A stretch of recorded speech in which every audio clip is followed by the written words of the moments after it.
Waheguru Ji Ka Khalsa, Waheguru Ji Ki Fateh. Welcome to Sangat Podcast. Today I have got with me Satnam from Incluseva with me today. Welcome, Satnam. Waheguru Ji Ka Khalsa, Waheguru Ji Ki Fateh. Thanks, Simran. Thank you so much for having us here and for giving us this platform.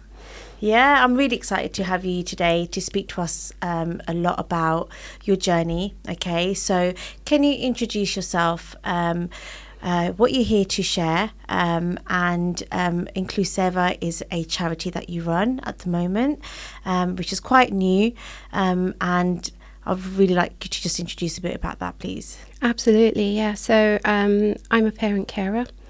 I have a daughter who's 22 now, who was born with a very rare chromosome disorder, and so that affected her, and she has quite severe learning and physical disabilities. But saying all that, and she's also got really complex health, so she's had over 20 surgeries. Saying that, she is the most amazing young lady, with this amazing energy, and is complete centre of our family. Incluseva is a support group that we set up. So there are 5 families, and we set it up in Leamington, based at Leamington Gurdwara about 2 years ago. And 3 of the other families have children with additional needs of different ages, and different diagnoses. And we came together about 2 years ago at a mental health event at Leamington Gurdwara, realizing that actually we need to be able to bring parent carers like us and families who have children with additional needs more into our Gurdwara space. One, to be able to offer that support to them, because we could see that actually they were very disconnected from the space because of the stigma and the shame that comes with bringing your child who has additional needs into our community as well, but also to create more understanding and support within the community, so that we are enveloping all our Sangat. We're bringing them all together, and also realizing that if we don't do this and we don't take these steps, we're going to lose an entire generation. So a lot of our families in the local area, so we support up to 60 families now within Warwickshire. Amazing. And we have families come from as far as Leicester and Rugby, and the reason they come is because they say it's a safe space for them to have this conversation, to talk to other families and other parents in the same situation, and have conversations where the other person understands what they're going through. They understand the family dynamics within our cultures, because within our culture, a lot of our families live within extended families. So the dynamics of that change. It changes everything, how you, even up to the extent of how you go about getting a diagnosis, depending on, the family structure as well. And it's something that support services don't always understand, because they may not have that cultural understanding. So for us to be able to bring all these families together and create like an Incluseva Sangat within Leamington has been so powerful. And so that's kind of where we are right now. Thank you so much for sharing that with me.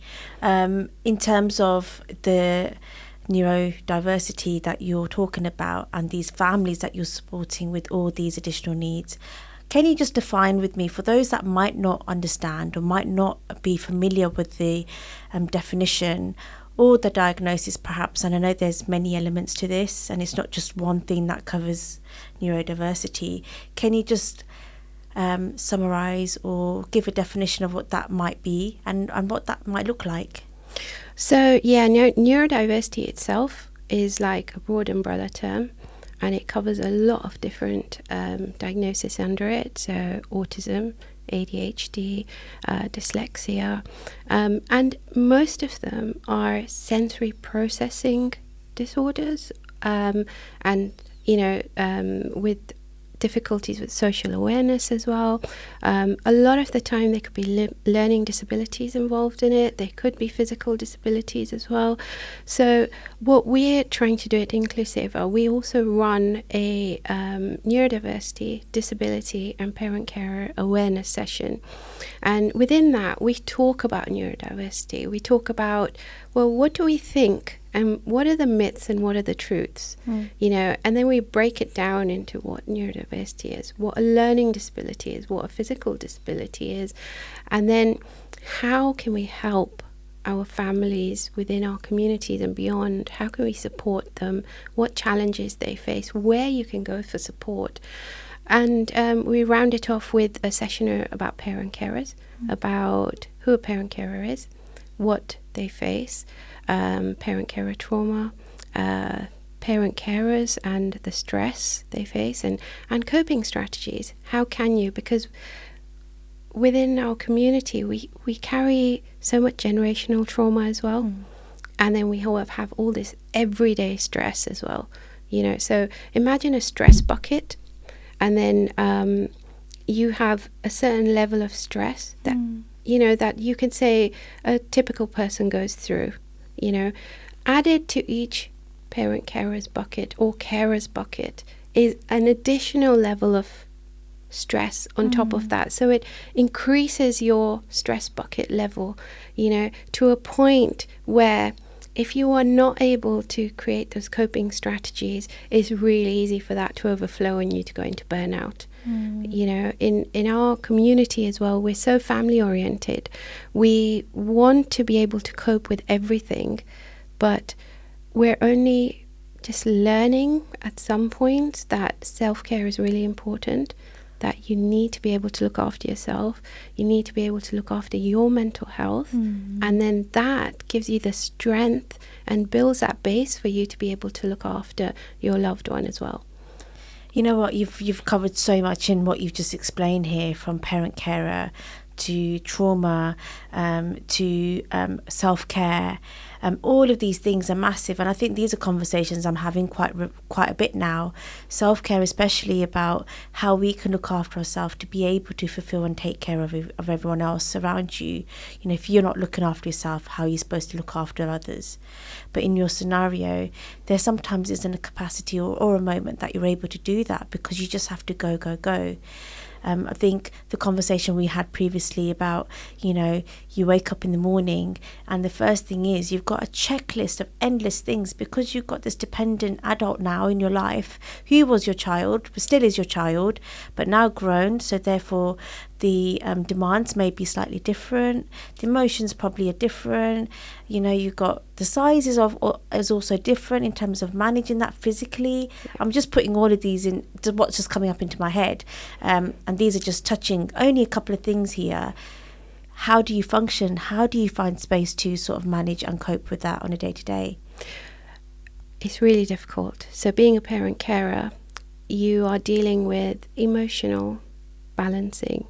You're trying to balance your family and your work and your home with your caring needs. If you have younger or older children or siblings to your child, you're trying to balance their needs as well. You're trying to balance your own, and often you're trying to balance your own relationship as well. And, you know, having that extra role as a carer puts stress on everything. In my personal situation, I found that the care I provide to my daughter, you know, over the last 22 years has not changed. It's the same level of, you know, my daughter needs one-to-one care for every single aspect of her day, you know, whether it's personal care, whether it's going out, whether it's meeting her friends, or, you know, I have to plan everything for her. I have to organize everything for her. Her hospital appointments, her, you know, her educational reviews, her social engagements, like we, you know, like everyone should have, and just her daily routine in the morning is 2 hours, you know. So that is from the point I wake, you know, she gets up, to getting her ready, getting her showered, giving her breakfast, doing her medications. She is quite vulnerable health-wise, and she had a kidney transplant about 3 years ago now. And so she's on a whole regime, in addition to her normal medication, she's on a whole regime of immunosuppressants which need to be given at particular times during the day. So, you know, that takes an extra half an hour as well. So you factor all this in and you think, this hasn't changed in the last 20 years. So you're still providing that same level of care. The thing that has changed a little bit is that hamster wheel. And, you know, in the beginning, there was that diagnosis. There was the shock. There was the, how has this happened? And, you know, it's so different from the world that you were in before, because my daughter was not diagnosed until after she was born. You know, it was when she was born that they realized, you know, physically that actually, you know, and, you know, her blood sugar was low, and there was a whole host of different things that they couldn't figure out, which were not diagnosed before. So, you know, the shock of that, and the fact that actually, yeah, we're not going to go home in a couple of hours or the next day, ended up being 5 months in hospital. We were blue lighted to Great Ormond Street from our local hospital on the second day, because the local hospital could not diagnose, could not look after her. You know, it was a point, it was so touch and go. And at that point, you've just had an emergency cesarean the day before. You haven't absorbed any of this. I'd barely seen my daughter because she'd gone up to special care. So I can't even recall if I even saw her after she was born. You know, when I look, when I think back now. And then, you know, when they said they've made the decision to take her to Great Ormond Street because her heart rate would go up to 300 and wouldn't come down again. They didn't know what to do. They put her in the small incubator, and I remember the doctor saying, it's touch and go. We don't know if you'll make it, but it's a 20-minute journey there. Blue lights all the way. We're not going to stop at any traffic lights, and you're just on this. You know, you can't stop and process. And it was like that. You know, gosh, I think almost up to 3 years ago till her kidney transplant, because she's had 20 surgeries. So you're on that constant, you know. And for me, it was, if I stop, I'm not going to be able to cope with the reality, you know. So it's easier just to carry on with the routine and just go from one surgery. She had open heart surgery. She had spinal rods placed in her back because her back was curving, you know, which was it was a 9-hour surgery. Recovery was like 4 months, you know. So at every point, she was coming along really well with education, coming along really well physically as well, and then she get pushed back at every surgery. You know, she's had like everything. You know, she had eye surgery, she had 3 foot surgeries, you know, 3 heart surgeries, and you can't stop. And I have 2 younger children as well, so trying to balance everything, you kind of push yourself to the back and you say, okay, you're on this hamster wheel, you just have to keep going, you can't stop. But the realization now is that actually it's not the right way to do it, because all that trauma is building up and building up and building up. And the University of Birmingham did a really brilliant research project which they published last year in July, where they found that actually from their study group of parent carers, and the reason they did it on parent carers was because parent carers were considered very high risk, suicide risk group. 42% of their group of parent carers had suicide ideations. You know, so I think 1 in 12 had actually made a plan of a suicide plan or had tried to do it. You know, that is the extent to which parent carers feel that stress. How do they manage that? Like, just the thought of, you know, ending your life. You've got this child that you've got to take care of. You've got this dependency on you. And then you've got these thoughts that are coming into your mind.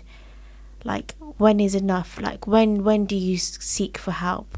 How do you put in that time? Because it's also, yes, they need to coping strategies, they need to seek for help, but asking for help isn't easy because you're on this hamster wheel, as you said. When do you have the capacity or the time to even think about pausing? Because you know in about 2 hours time you've got to do X, Y and Z, or you know that you're going to have 5 hours sleep or 4 hours, whatever it is. You might have, some parent carers might have a night routine, you know, you might have to do the nighttime toilet breaks or whatever that might look like. How do you fit that in?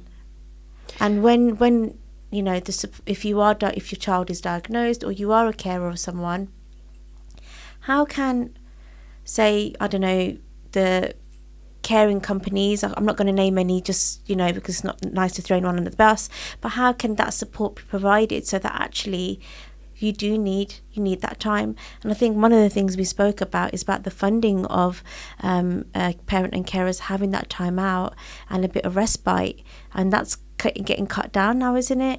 Absolutely, absolutely. So when and this is one of the reasons we set up Incluseva, because the way parents learn more about coping strategies, about what help is out there and it has been like this for decades, is from other parent carers. It's very rarely from other organizations. It's from, well, when you sit down and you chat to a group of parent carers, it's amazing. The conversations are like, oh, I go through the same. So how do you manage it? And you're like, oh, so that's how you manage it. So I can actually go back to my local authority and I can say, I want X, Y, Z. And you've been through that and I can use similar. So we wanted to create that network, within our community, to be able to have those conversations. But when I look back and I sit with parent carers whose children are of similar ages, we feel like we had almost the golden years of SEND funding as well. The way I coped was my daughter had access to after school play scheme. She started at overnight respite when she was about 7 or 8, and it was a really difficult decision. It was not easy.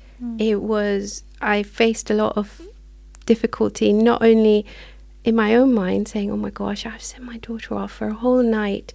Does that mean I can't look after her? That guilt sets in. That guilt, like, I should be able to do it.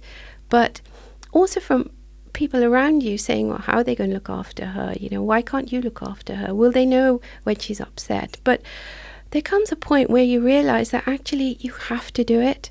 And there's multiple reasons for it. One, your child needs to slowly learn to be independent. And this is a good step to doing that because it teaches them that they can be cared for in a different surrounding, which is not home, but home's still there. So there's someone else providing that round-the-clock care for them. Secondly, it gives you that time for yourself to actually switch off, and it gives you that time to spend with your younger or older children or siblings. For me, after school club, holiday play scheme, having overnight respite, and we started with 1 day a week. It was an NHS overnight respite, so nurse-led. So my daughter would go off to school, 8:30 on the school bus. She'd have a respite bag with her, and they knew her there. I trusted them. They looked after her so well. She enjoyed it. She was doing different activities. So even with that, even the younger two didn't feel it, because let's not forget, the siblings have all these feelings as well, So they have that feeling of, oh my gosh, why do we have to send her away? But for them, it was like, oh, she's going away. She's going to have more fun than we do. But, and she would go off to overnight respite after school, and then from respite, go to school the next day and then come back. So it would give me a break where I could actually switch off and not have to worry and not have to think, she's going to be home at 4 o'clock. I need to do this, then I need to do this. Then in the night, I can't explain that feeling of being able to switch off and say, wow, okay, now what? Now I could spend that time with my younger two. They could have play dates at home. Their friends could come over. We could go over. We used to just be able to take the train into London, which we couldn't do because my daughter has a wheelchair. The most simple things. Just being able to say, okay, we can go into Tesco and we don't have to, we can literally just get in the car and go and come back. You know, simple things. But that's what helped me cope. And for me, I was really lucky that I had a very supportive family, and my mum's been my rock right from the day my daughter was born, right up to even now. You know, she's taught me how to be able to cope through meditation, through prayer, through, you know, mental health strategies. And I grew up in Kenya. My grandfather instilled so much faith in all of us, my siblings, my cousins, you know, and I feel that faith has really carried me forward. That's a really, what you've just touched on is faith. And I think the whole point of Incluseva is faith. Yes. And one of the struggles that you're facing at the moment. And, you know, thank you for sharing that journey. I think it's beautiful how you've just described such small steps, but a massive, huge milestones for your daughter, for, you know, doing an overnight stay somewhere. It's almost you're trying to have your child also enjoy life in a normal way, just like any other child would like to have a sleepover or gain that independence. So you've just, you know, really beautifully shown and shared that experience that actually just because she has been diagnosed with neurodiversity, there might be some complex need. You as a parent are trying your best to bring this child up, raise them, and still embed that independence and still give them the opportunity to actually, you are also entitled to education, you're also entitled to having sleepovers, you're also entitled to social life, but not everyone has that mental strength, or they don't know how to go and actually say, actually, I can do this. And it's giving those strategies, and I think Incluseva is exactly that, to try and help make that happen, but in with faith as well. So one of the things that you do, and I think where you said you've set this up, is at Leamington Gurdwara, and you've got Sangat, and that's the centre of everything, Sangat.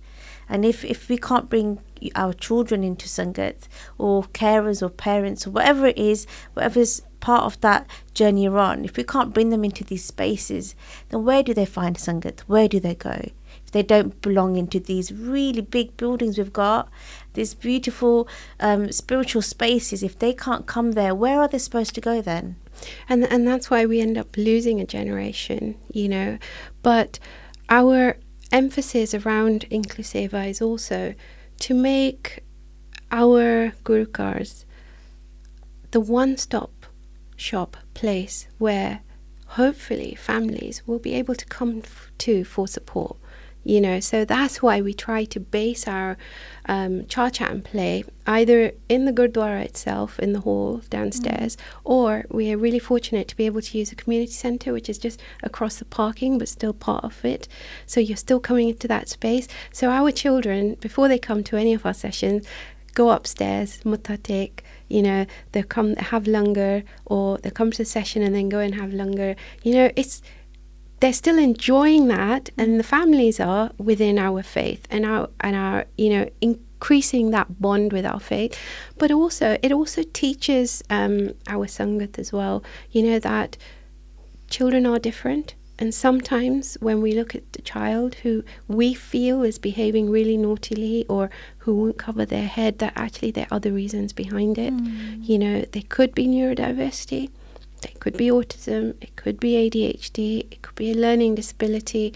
So it's encouraging us to sit back and think, and to hold back that judgment, and actually maybe just have a conversation with the parent to say, how can I help you, and how can I support you at this time? You know, I can see you're having a difficult time. You know, what can I do to make it easier for you? You know, so that's what we do. And also, I should say, we run these Send Simran sessions where we have this amazing jatha in Leamington called Grassroots jatha. I don't know why it escaped my mind. And Balpaji there has been so supportive of us from day one. And they run Simran sessions for us for an hour to an hour and a half. And we can close the doors of this separate darbar hall. And we have Maharaj Prakash there. And we close the doors just so our children don't run out.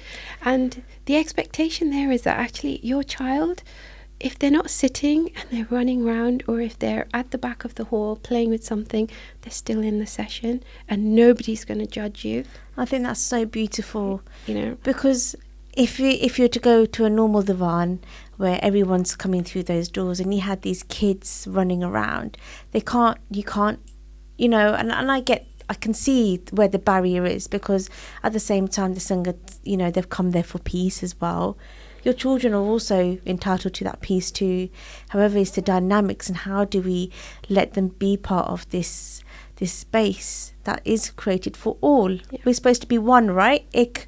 Exactly. We're supposed to be ik, but it becomes very difficult to become that. So you have to do these sessions, and you have to organise these events specifically for, send children, or the children that you're looking after at the moment within the Incluseva community. But there's not enough of that.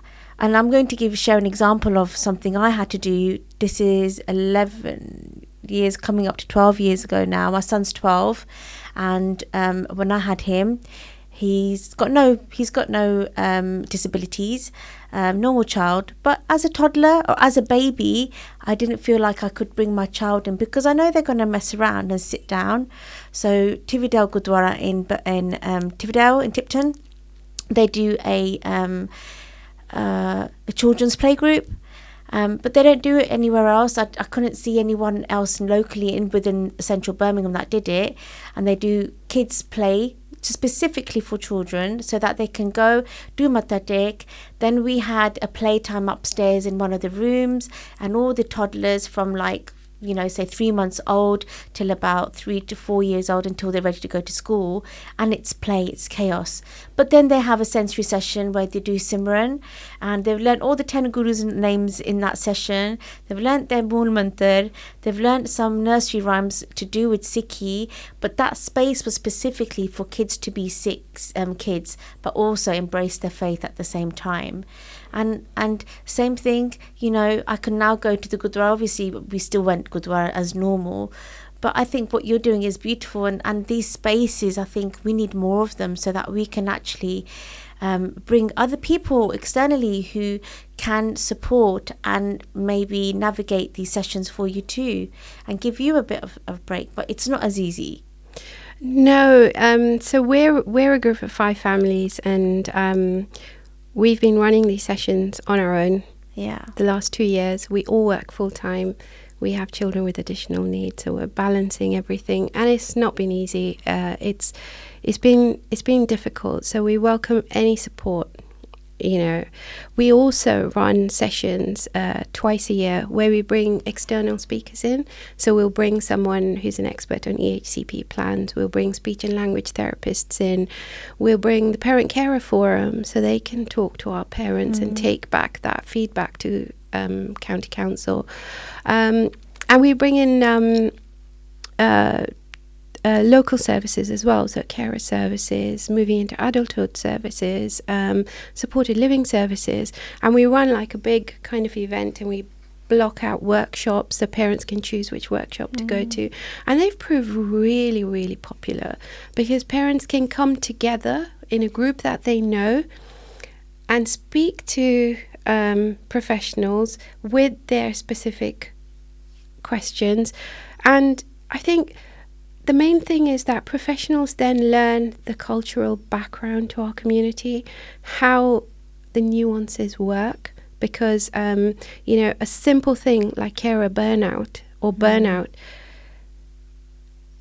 in our community, it's like, you look after your child whether it kills you or not. You have to do it. You're their mum, you have to do it. There's no two ways about it.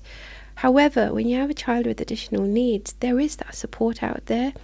There is that option when they turn 18 and they moved into adulthood, that actually, if physically you cannot look after them anymore, and there are families around the country who've taken this option and said, actually, I need them to move into supported living because I can't carry on like this, So we try to bring all those conversations in, and we also try to bring in, how do you cope with that? Where in Warwickshire can we get short breaks? Where are the holiday play schemes? How can you apply for these? And we try to create those breaks. So we work with the County Council, Warwickshire County Council, through the HAF scheme to bring external providers to provide, we brought in a sensory bus for the children, so they could go onto the bus, do activities, or they put a table outside, you could do them there, or you could go into the hall and do them. So that way we're trying to create those breaks within our community, recognizing that actually funding is going down. So, the services that I had within the last 20 years, some of them are so stretched now that the waiting lists are like 10, 15 families deep. So, you're waiting for a holiday play scheme, but you might not get that for 2 years, and the problem is that the SEND budgets within council are shrinking and shrinking. But the demand is getting higher. Demand's getting higher, and there is no way to meet that extra demand. And so that stress is falling more on families. And what we keep saying to council is that actually you need to take that into account, because when it comes to an emergency situation, it's going to cost you 5 times than what it would have cost you to put extra play scheme or extra holiday scheme, or actually open up the respite centres. So in the county I live in, up to about 8 years ago, we had 6 respite centres. We're now down to 2. Is that lack of carers, or is it just funding? It's funding. It's funding, and because it's not ring fenced, SEND funding is increasingly, social care funding is shrinking, so all this comes out of social care and SEND funding, so the demands on it are they're so much increased over the last, even the last 10 and 8 years, that, they can't keep up with it, So the government is now looking at SEND reforms, which they're going to bring in the autumn. And one of the most controversial ones they're bringing in is they want to limit education and healthcare plans, which are available to a child with additional needs. They want to limit them only to children who access special schools. So that means all the children who go to mainstream school would not have an EHCP plan. And that is such a scary measure that they may bring in the autumn, that a lot of the national charities, a lot of the parent care forums around the country are encouraging parents to write to their MPs. So, if anyone listening today wants to follow IPSEA, it's IPSEA, it's a parent advisory kind of an organisation, a legal service. They have on their website all the templates that you can write to your MP to say, actually, if you're thinking about this, don't do it, because there's a high majority of neurodiverse students and young people in mainstream schools who have EHCPs who are really struggling because schools can't fulfill those EHCPs. So I'm just going to go back to what you mean by EHCP, because some of those people that might be listening may not know what that means. So if you can just clarify what that is and why that is so important, because I don't want to tell the audience, you can, because that is a massive thing that's been taken off. And if your child is in secondary school and that EHCP they're not going to get that EHCP plan, they're going to be stuck dealing with these disabilities without any care whatsoever in the educational life up to GCSE into adulthood. So they're going to miss out so much. What a massive impact that's going to have on the families and those children. Oh, absolutely. So in EHCP is an education, health and care plan. You apply for one when your child has additional need, and it is a legal document written by the council with families, and it outlines in education what support will be provided to your child. It has different sections in it. So in each section, what the need is and how that support will be provided. And it's really, you can really go into detail to say that actually your child needs a support with speech and language. It will be supported through, 3 1-hour sessions every term. So you know. So we're talking about when you go to special school, you have an EHCP because you can only go to any special school with an EHCP. But in mainstream, that is the extra bit of support that helps you. So you are able to carry on in mainstream, but without that extra support, you're not going to be able to manage. Because there's that EHCP plan. I don't know, I keep saying that. EHCP plan is if you're in a mainstream school, whether it's primary or secondary, that helps to send support teachers in school to provide that necessary one-to-one support throughout the education. If that EHCP plan isn't there, that means that child has to sit in a class with the rest of the students, expecting the same learning and teaching as everybody else, regardless of their disability needs. Yeah, I mean, we don't know yet. We know that it's one of the options that the government is thinking about and wants to bring in the SEND reforms in the autumn. So we're hoping that with all the public pressure that they withdraw it. But yeah, essentially what we're saying is that there will be all these children in mainstream schools who will not have EHCPs. And an EHCP runs from 0 to 25, you know, so it covers your entire young adult life right until you're 25, so right until further education. And it outlines all the support that you will need right through. It's a scary proposition, but we know through Incluseva that actually families now are really struggling with EHCPs. They get EHCPs, the support might be outlined, but they're really struggling to get it from the schools. The schools are struggling to find the funding to be able to support those EHCPs. So you might have a one-to-one, TA on your EHCP, but you may not be getting it in school. And that's the struggle parents are facing now. It's like, how do I go back? How do I do this? You know, and it all comes then back down to what base is that parent carer working from? You know, if they're at that point in their journey where they're just like, this is one battle too much and I can't do it. Or there are also some parent carers who just are unable to do it. You know, they don't know how to do it. So they take a step back, you know. So we feel that we can actually encourage parents, help them, put them in touch with support agencies, you know, support people who can help them do that and help them and empower them to say, actually, you can get this and I can help you write that letter. They probably haven't had the time or space to go and look as well, because Absolutely. they are on this, you know, a wheel, as you mentioned, and, you know, they're on this hamster wheel, they're going, and they need the help, but they don't know how to or when to, or just to pause for a minute, say, actually, I can log on and I can have a look and I can get some help, or I can make that phone call. All of these little things are your day-to-day things that we take as granted if we haven't got those, you know, I'm not a carer in terms of having to look after anyone with a disability, but there's families out there that are losing out on the support because they don't know how to go out for help. And, you know, I think Incluseva is an amazing platform, and it's 2 years that you've gone into, and I think this is something that needs to grow, and you can definitely get some support on this, and making the Sangat, making the community aware of families out there, and how many families we may not be seeing walking into the Gurdwara, you know, welcome them in with open arms, and creating that platform for them and that space to welcome them in to be able to get the support. Yeah, absolutely. So there was a working group, a national working group commissioned just to look at parent carer trauma, and it ran from 2022 to 2024.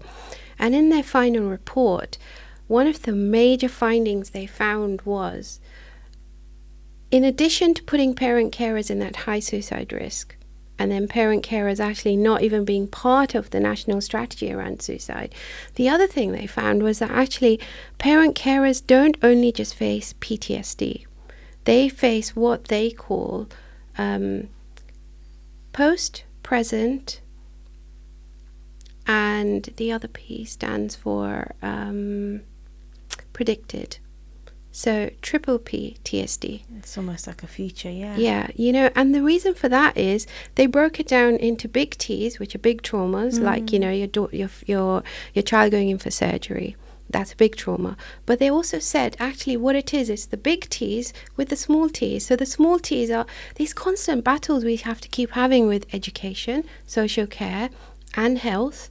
You know, the bits where you're fighting for your child to get an EHCP, you're fighting for your child to get, you know, what they're entitled to an EHCP, you're going to tribunal, you're continuously meeting these professionals, you know, who are around your child, who work around your child, and you're repeating your story again and again and again, and that itself is a trauma.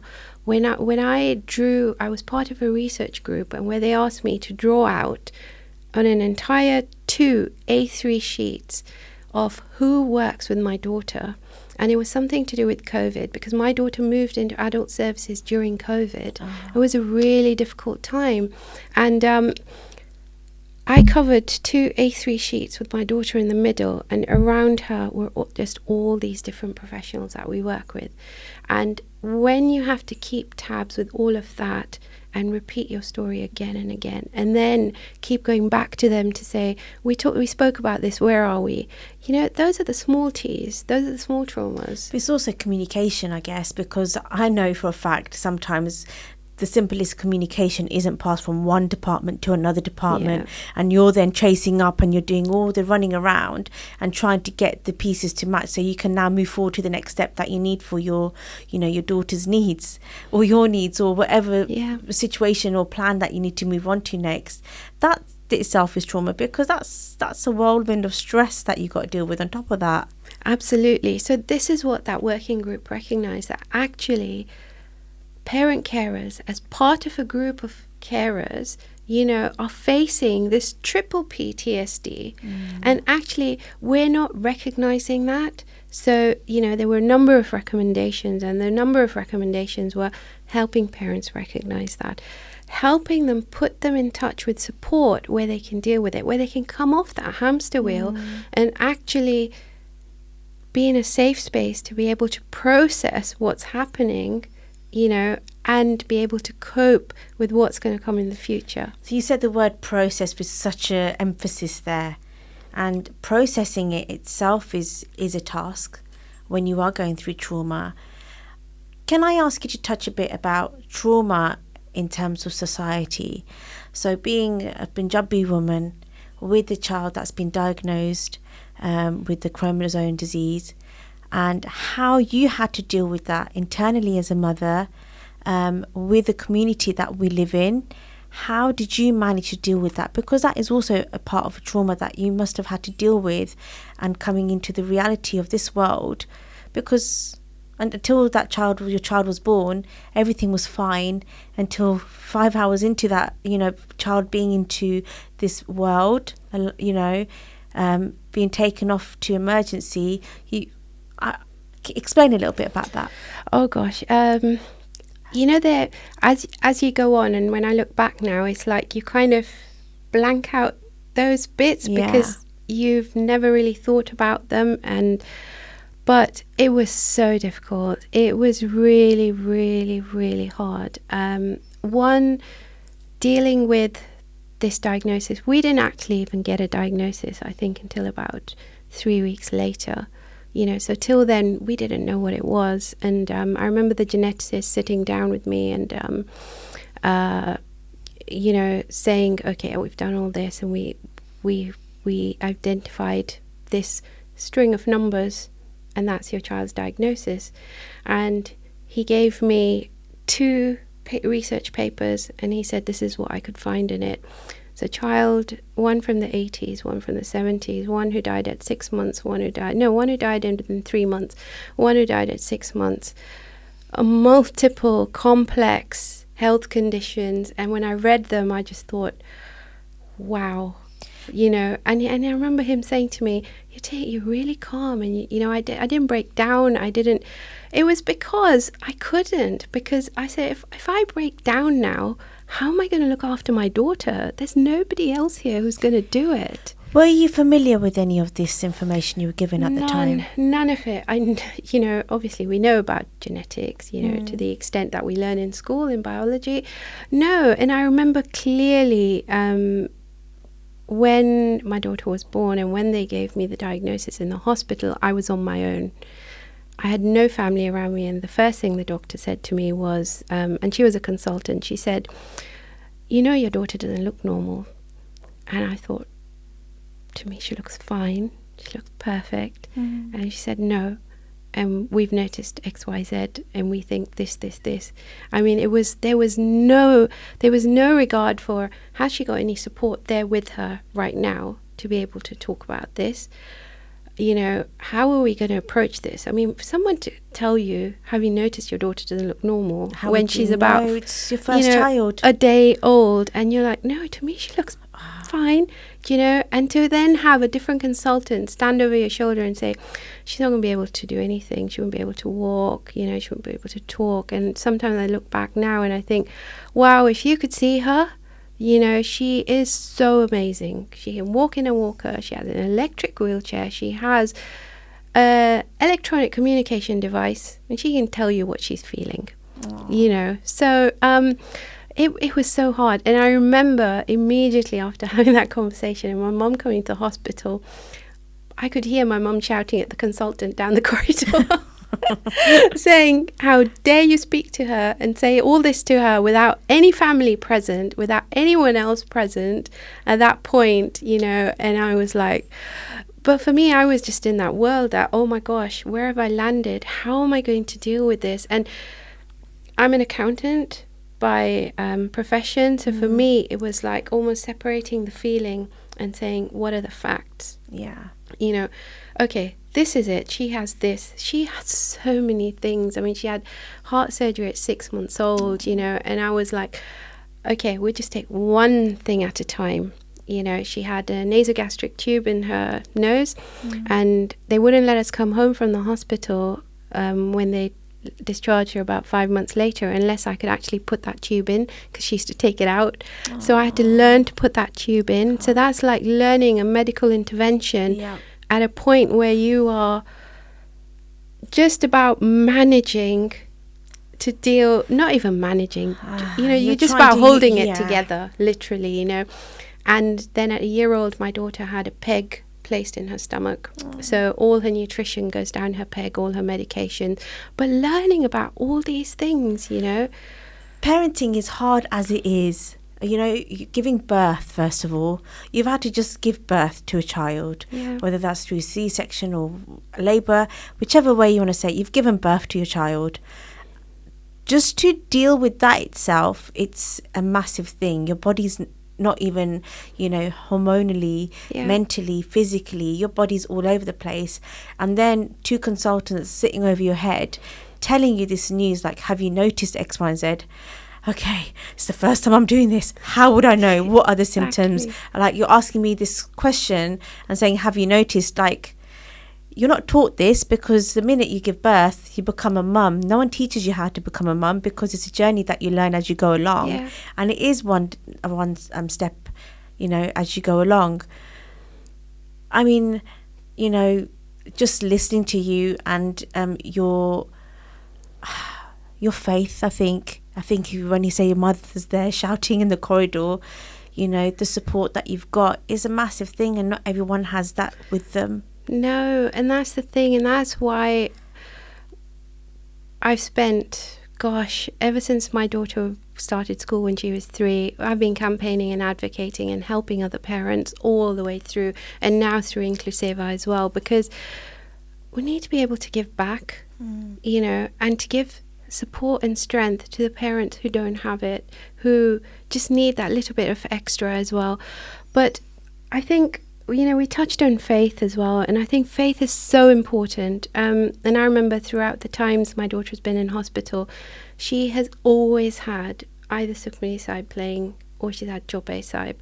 And, silently, that really gives us all strength. And, if it wasn't for my grandfather instilling so much faith in us as children, right up until we were like 17, 18, and he passed away when we were, in our early 20s. Through all of us, that is what has helped us. That is what has kept us. There are times I turn around now and think, how am I still sane? When I go through it and I explain it and I talk to my younger daughter who's, much older now, and, even she says to me, she says, Mum, how did you manage it? But I think it's having that faith.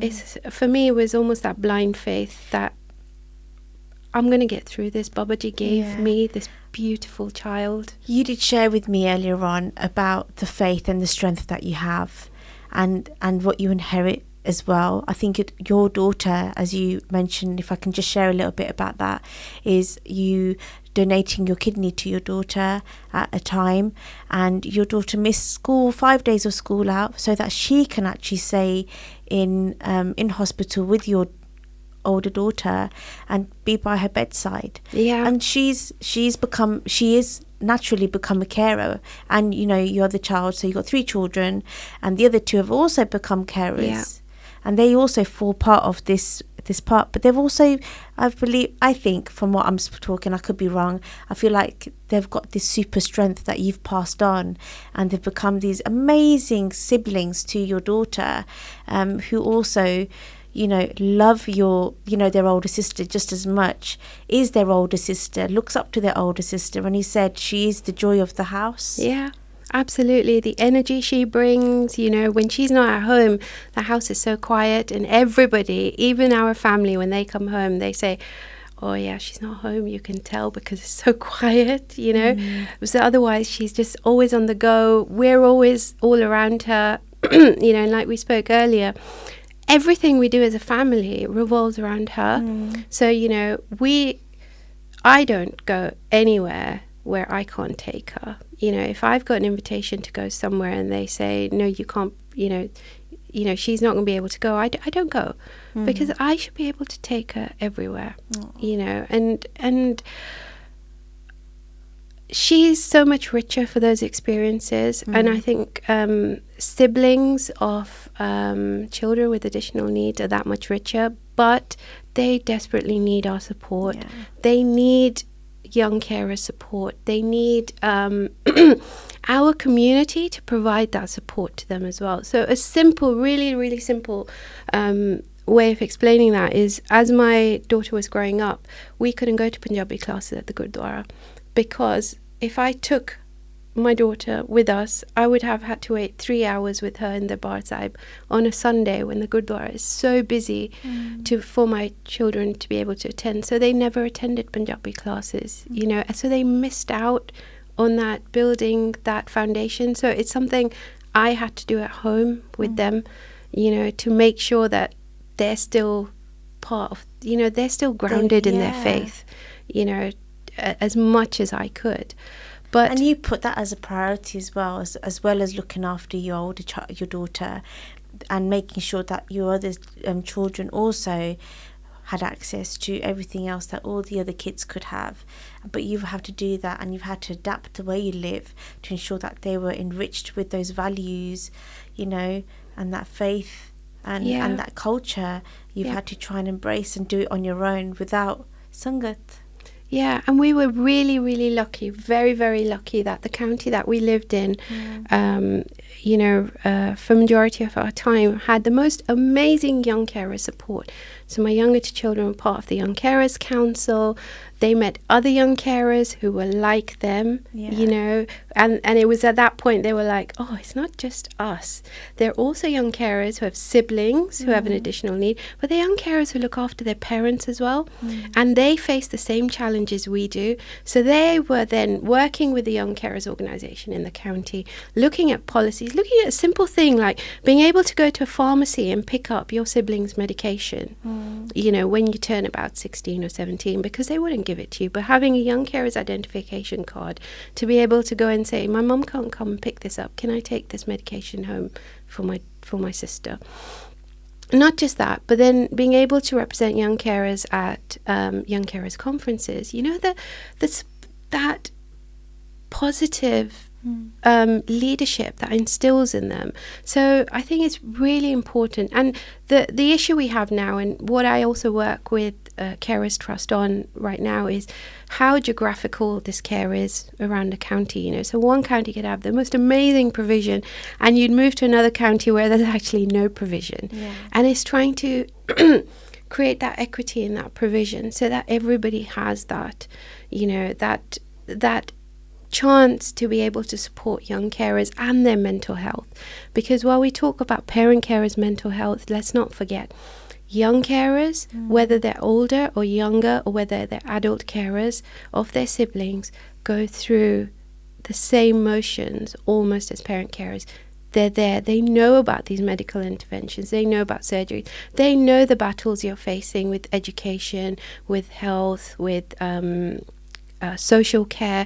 They know about, like, right now the counties, all counties across the country are trying to cut transport for children with additional needs because their budgets are shrinking. So some counties are asking families to pay, but young carers are aware of everything that's happening around them. So we need to also be able to support them.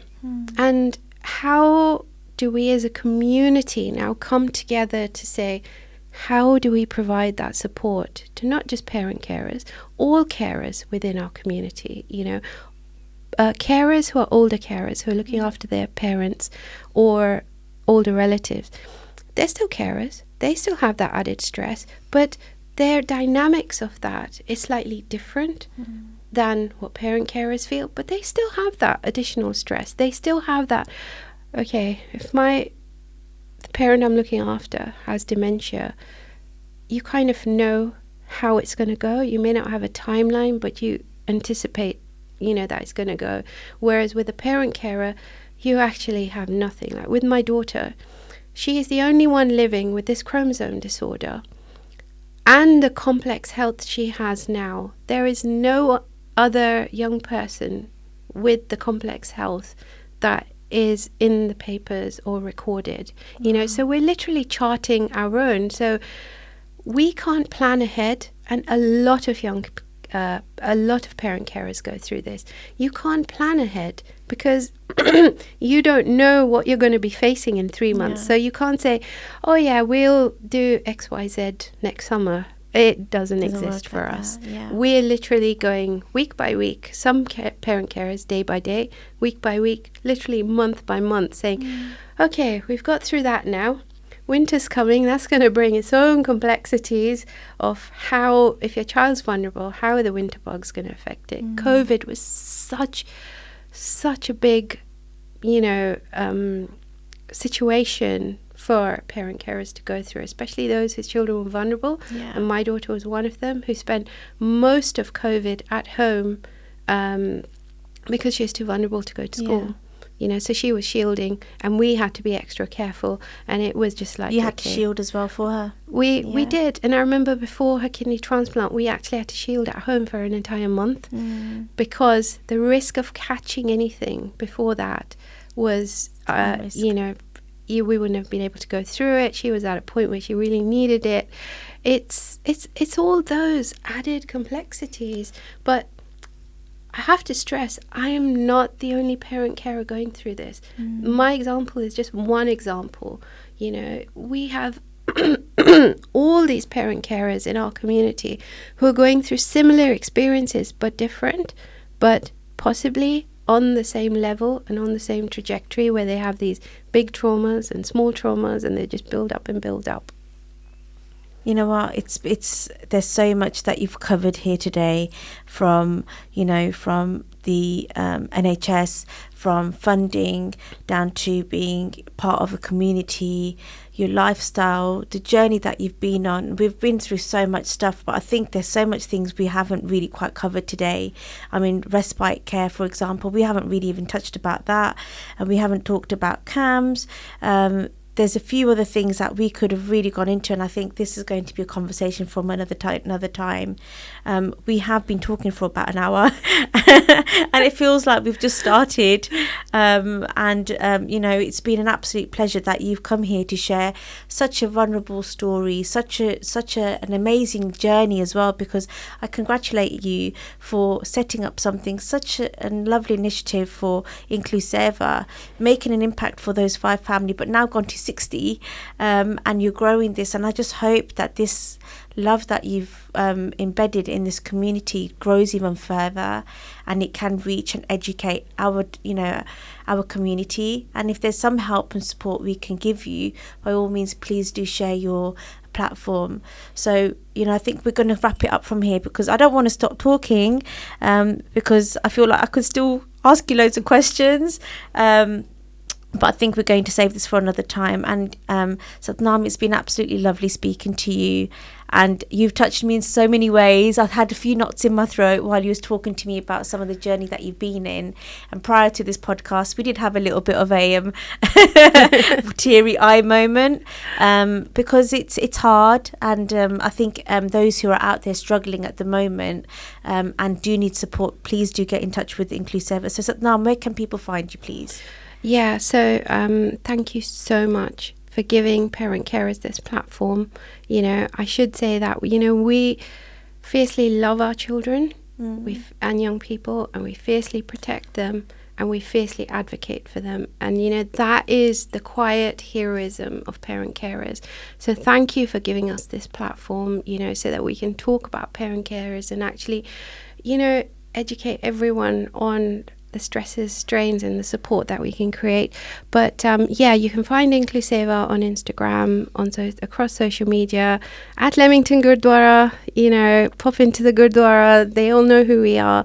We're 5 founding families of Incluseva, and be happy to support and help families wherever you are. If we're not able to help you in your county, we'll find the support that can get you where you need to be. Amazing. Where there's a will, there's a way. Absolutely. Thank you so much.